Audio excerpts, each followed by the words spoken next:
మీ అందరికీ నా హృదయపూర్వక వందనాలు. కలిగిన దేవుని పిల్లారా, మీ హృదయాలు వెలిగించడానికి దేవుడు తన వాగ్దానం తీసుకొని యోకోనే మీ ఎద్దుకు వచ్చున్నాడు గనుక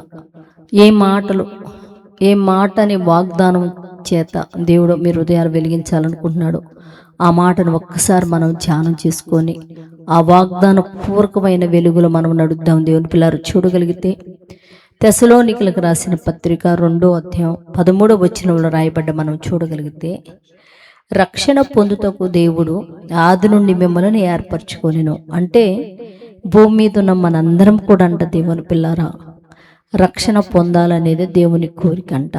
అది ఆదిలోనే, అంటే జగతికి పునాది వేయబడక మునిపు మనలందరినంట దేవుడు ఏర్పరచుకున్నాడంట. దేవుని పిల్లారా, ఆయన ఏర్పాటులో ఉండి రక్షణ పొంది కొనసాగుతున్న మనము ధన్యులము.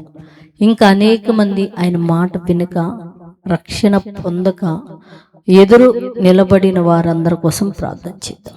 పరిశుద్ధుడా, రక్షణ పొంది నైనా కొనసాగుతున్న వారిని మీరు ఆశీర్వదించండి, దీవించండి. వారి అవసరాలు అక్కడ తీర్చండి తండ్రి. నీ పిల్లలు నీ కోసం మొరపెట్టుతున్నప్పుడు వారి మొరలు మీరు ఆలకించి తగిన సహాయం బిడ్డలకి ఏమని అడుగుతూ, ఎంతమంది అయితే నీ మాటలు వినక రక్షణ పొందుకున్నారు తండ్రి, అట్టి వారందరూ నీ సంకల్పం చొప్పున రక్షణ పొంది నిత్య జీవాన్ని స్వతంత్రించుకోండి.